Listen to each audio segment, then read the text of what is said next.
Welcome back, students. Welcome back to Genomics and Proteomics, lecture 15. Today we'll speak much about a specific technique called RIFLIP. It's not called usually RFLP you can call, but specifically it is called RIFLIP. It is nothing but restriction fragment length polymorphism. It is a genetic or genomic marker technique that is used to specifically identify specific location in a given genotype or given sequence. We will look into that in broader, but briefly I will talk a little bit more detail in terms of the genomic markers. For example, why RIFLIP has been chosen as a genomic marker. Are there similar markers along the genome or genomic tools? And last class, we discussed much more about the fundamentals of DNA detection and analysis method in terms of agarose gel electrophoresis. And also we looked a little bit on DNA fingerprinting and DNA profiling.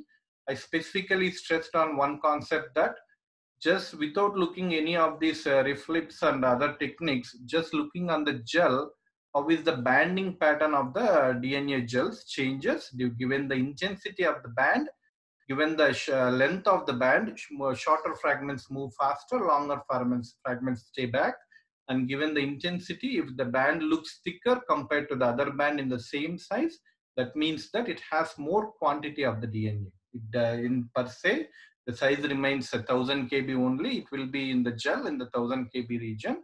But if the band from a weaker staining from the 1000 base pairs to a strong staining with ethidium bromide in the same size, it denotes that the quantity of the DNA of the 1000 base pairs is more in the sample B compared to sample A, which is weaker. So you try to just go into that concept, try to understand the banding pattern in the agarose gel based on the size, based on the quantity. Then it's all things in terms of the genomic markers becomes pretty easy. So briefly, let's talk about any marker per se, biological marker given in a situation, given in a system. Biological marker can be anything that distinguishes one individual or population from the other. You're talking about an individual and or a population from one another. For example, human beings. We looked in haplotypes or SNPs, one of the genomic marker or genetic marker. So they're similar to that. There are many biological marker per se by physically looking at the trait, physical trait that are obvious to the naked eye. That is in terms of outward appearance of any organism or any trait that can be also used as a biological marker. For example, you are looking here the color, texture, and shape. This depends on the organism or species or the sample you are checking. The color and the texture may be a seed, shape may be again a fruit shape, color may be different color population, different color fruits. Based on the physical appearance, you can give a biological marker to that, or you can go into bit deeper, look into the molecular or biochemical mechanism, try to understand the differences at the biochemical level or molecular level. Then these fundamental units which use it to distinguish them also can be used as a biological marker. These markers are called phenotypic or morphological markers. This is a biochemical marker. This is a genetic, is a molecular marker, a genomic marker. We will look a little bit more again.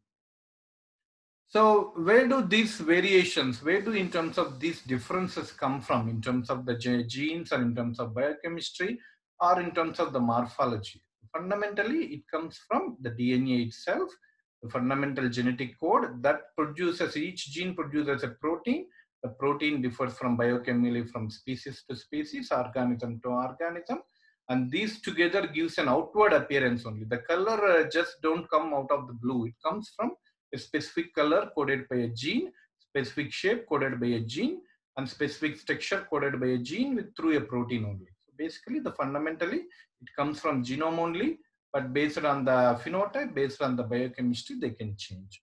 How the genome codes for this? Most fundamental for any evolutionary concepts is that drives the evolution is mutation only. Mutations are the fundamental units that drive any change between species or between populations or billions and millions of years. So if you take fundamentally, a mutation is a heritable at the cellular level. It's a heritable. It can be passed through generation. Heritable changes in DNA sequence regardless of whether the change produces any detectable effect or gene product. Mutations are those sorts of new variation, polymorphisms upon which natural selection works. For example, if a mutation gives functional consequences, there is no protein formed. It's maybe missense and nonsense mutation. It is useful. And sometimes the mutation doesn't give any changes given the phenotype. So they are called pseudogenes or that doesn't give any function. It's called pseudogenes. It may give a product change or it may not give. So we will look into that. So basically mutations are the variations that produce polymorphism. When you speak about polymorphism, polymorphism is nothing but presence in the same population of two or more alternative forms of a DNA sequence. For example, between you and me, given a sequence on X chromosome, I might be polymorphic to you given the same sequence because I might have a different allelic variation. You talk about polymorphism, you talk about alleles, right? Gene exists in two alternative forms we discussed in the last class about Mendelian genetics. So my allele may change with you in terms of X chromosome, in terms of a specific gene on the X chromosome. So given the polymorphism in the humans, we are almost 99% are similar. That is saying that one allele common to me, common to you exists in a frequency of 99%, but other alleles which may be 1000 to 10,000 base pair difference, there may be variable that 1% of the human genome is also huge. That maybe any two individuals have a polymorphic difference every 1000 to 10,000 base pairs. If you compare my genome with your genome, when you start comparing, starting with 10,000 base pairs comparison with each, we may encounter one polymorphic change, and you may go 10,000 range also, you may encounter more polymorphic change. Per se, saying that humans have 10 power 9 base pairs or haploid genome, given the two diploid, taking only haploid, 10 power 9 base pairs of the human genome, each person will have 1 to 100 new mutations. So I might differ from you in 10 mutations. You might differ from your friend 50 mutations or polymorphism, and it may change in the population 1 to 100 new mutations. Thus saying that 1 in 20 people will have a new gene mutation. So a ratio of 1 in 20 is polymorphic among humans. This is the fundamental basis of in terms of the variations and also in terms of disease association also. That is important. Coming on to markers, the markers can be divided as suggested: morphological, biochemical, and molecular markers. Morphological we will briefly see in the next slide. Biochemical, based on the protein or amino acid composition, isogenes or abgenes. You can separate them chromatography and see a difference. But molecular markers are the highly useful techniques that have been revolutionized the study of genomic mapping. It may be PCR independent, PCR dependent. We will see what are these types. We'll look into more details. Coming on to briefly the molecular marker, morphological marker, it is a just outward phenotypic appearance that looks to outward in terms of the naked eye. You can distinguish based on simple given the situation of the outward appearance or the phenotype, having no link in terms of the genotype. You don't know the genome sequences of all the figures given here. You don't know what are these. You don't know the genomic sequences. You don't know the landmarks, nothing. But still, you can distinguish them based on the outward appearance. For example, the fruit size varies differently, and also fruit shape varies differently, fruit color varies differently. That if you have no knowledge of the genomes or genes also, you can simply look at these phenotypes, you can distinguish them. Same in terms of the beans, in terms of the maize, and here in an example of a small nematode called C. elegans, you are looking in phenotypically different classes. This is called wild type, and these are the mutants. We will see the phenotypes of the mutants. For example, the wild type looks like a nematode, earthworm, S-shaped, and everything looks normal. It goes in a S shape in the given bacterial colony here. It feeds on the bacteria. It goes by S shape. It's a wild type. But there is a mutant of this situation, same wild type. They were called rollers, where the animal doesn't go like S shape. It rolls around given the location itself. And another mutation called other phenotype. This is roller phenotype. This phenotype is called dumpy, where the worm looks short and stumpy. Another phenotype is called multivulva, where more than one reproductive system exists. So based on this, not knowing the genomic sequence, you can still distinguish them based on the phenotypic marker. But if given the availability of the genome sequence, given the availability of genetic markers, what you can say is that the fruit color of this tomato has been known to the location, because tomato sequence, genomic sequence has been now done. So if you look at the genome, you look at the gene, you look at the protein that gives red color, then you can locate the specific gene into a specific chromosome of the tomato genome. So like that, you can trace and put the landmarks of all these in the given genome. Same way, the dumpy is located in some chromosome 3 per se. Roller was being known to a gene in the chromosome 2. This may be in another chromosome. So once based on the phenotype, you can deduce the genotype or the location of the gene based on the sequencing. Then it becomes like more conducive to study this as a both genotype and phenotype variations and genome mapping studies. If you don't have also, you can start with the phenotypic marker. Thus saying that a genetic marker, any phenotypic difference controlled by genes that can be used for studying recombination processes or selection or association of the genes through in terms of passing through the generations. Anything in the genome that is variable and can be used to compare individuals is also a genetic marker. Why? How I differ from you in terms of the height, in terms of the color, in terms of the eye color I may change, that is a variable coming from the genome, I can use that. And allelic variation suggesting that parental, maternal and paternal alleles, they may change, that also will produce different phenotypes. That's why you look different from your sibling given a population, given a pedigree of the, and your mother looks slightly different from your grandparents. So allelic variation can also give, because two different chromosomes, homologous chromosome from father, mother, they will bring different alleles. That alleles will give different phenotypes. That we will see again slowly. So briefly, the genetic marker is nothing but the green section. The genome has been provided now. The green section indicates the presence of desirable gene in an organism's genetic code. And this is the gene you want to look in and study. You use a specific landmarks along the flanking side of the gene called these red flags. These are nothing but a markers associated with the gene given your study. The green section indicates the presence of a desirable gene in an organism genetic code that is associated with two genetic markers, genetic marker A or B, A here, B may be here, like that. So the red flags are marker. And one more thing you need to importantly understand, that if this is gene X, this may be gene Y, this may be gene Z, but the flanking regions may be again genes. It may be non-coding or it may be coding given the genome. But the genetic markers may be both coding and non-coding, can be also used as genetic marker. And this is a simple scenario explained here. Taken a scenario of the genomic map of chicken. You are seeing different chromosome. You are seeing different marker that is mentioned in the chromosomes here. There are flags, many flags associated in the genome.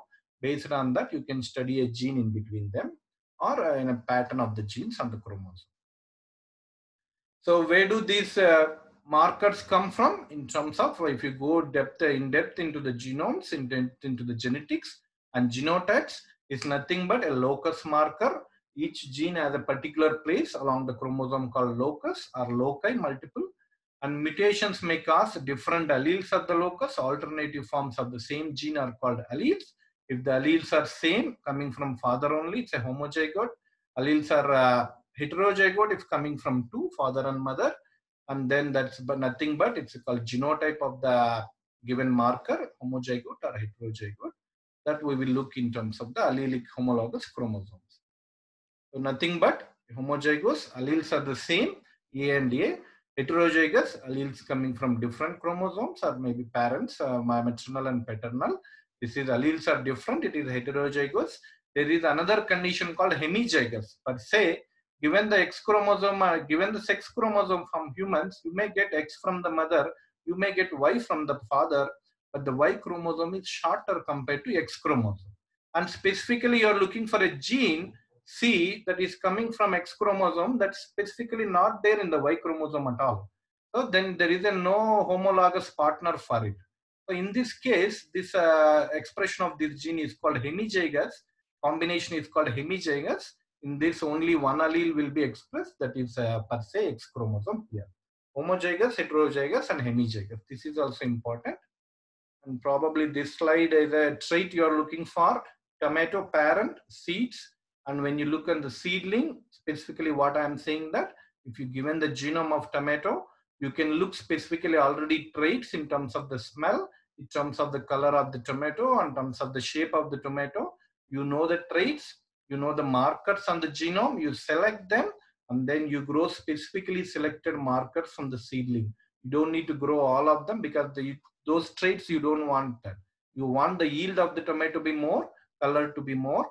So you select specific traits based on the marker, and then you propagate them only. That's plant breeding selection process.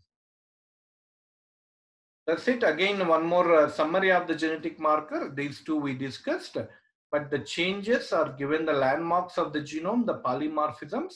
They may be variable. The variability may be in only one base pair variation, that is called single nucleotide polymorphism, SNPs, or maybe a long variable changes may come. That may be mini satellites, or it may be longer, around 10,000 base pair difference. Also, we can see that. Accordingly, we can use other techniques. What are the techniques in terms of common molecular marker? These are the sets. Some of them you study in the first half of the unit 3, some you study in the second half. For example, today's class, we will cover RFLP. We will look into that more details, and some other variable things you go and read into that. SNPs are here. And how do you detect these landmarks or polymorphism? You may use a molecular biology technique, PCR, or you may use a hybridization technique like southern blot, northern blot, that we will see into further more advances we go into the class. That basically the markers can be distinguished into non-PCR based. For example, RFLP, it uses restriction fragment length polymorphism. It uses a technique of restriction digestion. It doesn't use PCR at all. So it is a non-PCR based. And all other techniques, you need to have a PCR method, and basically saying that you need to design primers first for the given sequences, given technique. Based on the primers only, you analyze this polymorphism. Without that, you may not analyze that. We will see in further classes. Most importantly, one more conceptualization to understand molecular markers is that, so the molecular biology started around early 1900s, and then as per the availability of the new techniques coming up, new tools of molecular biology coming up, there are more advances. There is more feasibility of the markers in terms of evolution. You just start briefly with that. In 1950s, at that time, people have a technology to analyze only amino acid sequences using polyacrylamide gel electrophoresis. See that it was discovered in 1950. Then they were analyzing people based on amino acid sequence differences only. Then in 1975, restriction digestion, restriction enzymes were discovered. Then blotting technique was discovered in 1975 that allowed people to use the DNA sequences. They went into RFLPs, DNA hybridization methods in terms of southern blotting, and they used pre-PCR method. This is kind of pre-PCR. But in 1986, PCR was discovered. Then exponential methods arrived, because based on the primers, you can analyze the genome more feasible, more easily given the sequence information. So a variety of techniques have been developed based on the years. You can see that in each year which technique was evolved. And now we are in the genomic era. PCR has been changed. Now in the genome, high throughput analysis. Further, one of the advanced technique we are using as a DNA chip or SNPs. This slide is important in terms of if you write something about importance of molecular tools, markers in biotechnology or in genomic breeding, genotyping, you need to write on this. So look into that briefly. And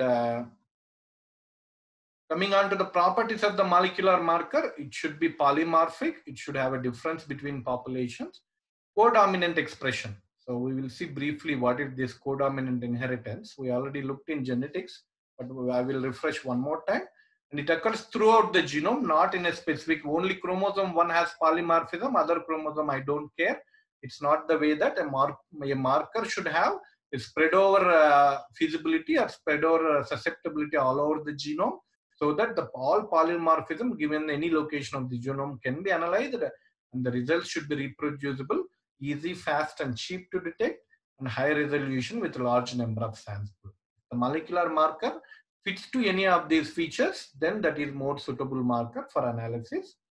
And in terms of the codominance, what I am saying is that complete dominance is black and black, brown, right? You are looking at the homozygous, heterozygous, and homozygous recessive, homozygous dominant, and heterozygous situation. A dominant allele, dominant phenotype masks the recessive allele here, so that if heterozygous condition, only dominant protein color can come up, only black can be visible. But if you look deeper, recessive allele comes, dominant is masked here, and then only recessive allele given a both homozygous situation, then you can get a brown color. So this is in terms of complete dominance. One allele takes over the other, masks the other allele. But in terms of codominant alleles, you cannot mask. The other recessive allele or other allele homozygous chromosome will say that you cannot control me. I want to have my own independent expression per se. The black color of the chicken by CC controlled by color black CB, and white color is controlled by a allele CW on the chromosome that codes for C. But if you combine both CB and CW, you may not get any of the dominant. Maybe white is not dominant, black is not dominant. You may get a mixture of these phenotypes saying that both products of the genes are present, both proteins are there, both proteins will have varied combination of the chimera colors. So you get a speckled color of this saying that codominant markers or codominant genes, they will have their own independent gene products or independent gene expression in the phenomena of codominance. And coming on to humans, we have this phenomena of genetic recombination happening. And when given the parental, given the maternal and paternal chromosome, given the alleles, father's allele will not dominate with mother, mother allele will not dominate with father. Always they have their own expression patterns independent of each other. So codominance is most important for humans. Why I'm talking? Because if you talk in terms of the molecular markers given in a situation, this codominance is an important feature. For example, RAPD technique, you may use a dominant marker as it may be expressed as a dominant marker. But if you use a marker called RFLP or microsatellites or anything PCR based, they are codominant markers for saying that each allele will have their own PCR product, their own gene product. Given the two alleles of RFLP, always you will get two bands. You will never get a one band or one product. You will get two bands that distinguish the codominance pattern. So one more fundamentally, when you look into the markers is that, so you just go into the fundamental units. For example, phenotype is controlled by genotype. In the genotype, the functional units are genes. If you take genes, their functional units in terms of basic understanding, genes are composed of alleles, dominant or recessive, homo or heterozygous.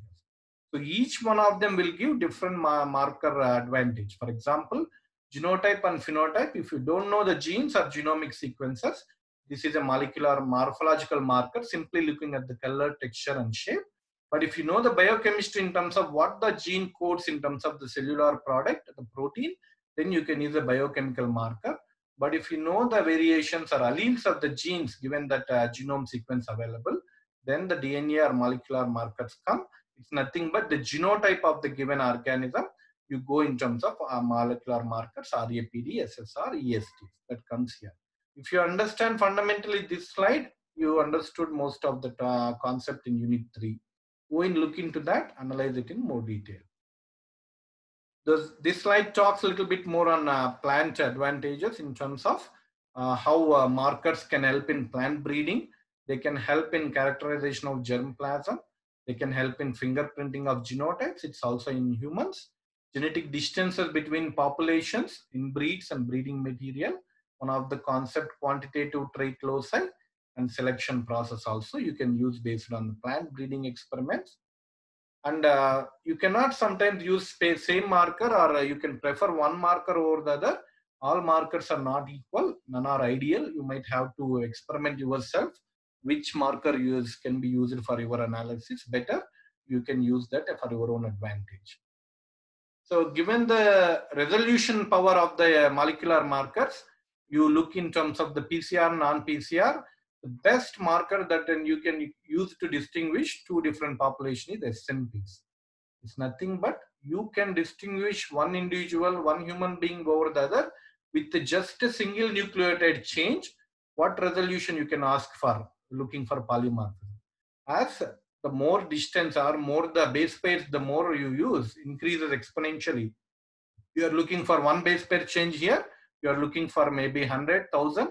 You go 10,000 base pairs. You go into 100,000 like that. So the more DNA is involved in terms of the product used in this technique or marker, span of the marker over the genome, and less resolution. For example, the more closer you go and pinpoint in terms of SNPs, the more highly accurable in terms of the molecular marker. That's why SNP is the best technique to use for polymorphism in terms of the diseases among human population. So 2 more slides. I have included some abbreviations, important abbreviations. You can read them given the PDF. I will upload that. So we have some 8 minutes or so. We will now, if you understand the basics here, I think you will understand easy in terms of the RFLPs. But coming on to RefLip, there is a restriction digestion, some more techniques I already discussed in the last class. I may go a little bit quick on that. So now we will take an example of a marker called RefLip and then understand it in more advanced details. So RefLip is nothing but restriction fragment length polymorphism. If you talk about that, in molecular biology, RefLip is a technique that exploits variation in homologous DNA sequences, given the 2 alleles of the same or chromosomes, homologous chromosomes, which are differ from, it's called polymorphism. And they may have pinpoint location on the genomes, they may vary in the genes. So how do you do RefLip? You use another technical advantage of molecular biology, restriction enzyme sites. Taken the given the polymorphism of the genome, you go into that, you digest them with specific restriction enzymes. By doing so, you may generate variable length of the DNA in terms of the polymorphism. We will see example by example. So in RefLip, you use restriction enzyme digestion, saying that the fragment length polymorphism variable can be detected by restriction digestion. And then how do you detect restriction digestion? You use gel electrophoresis.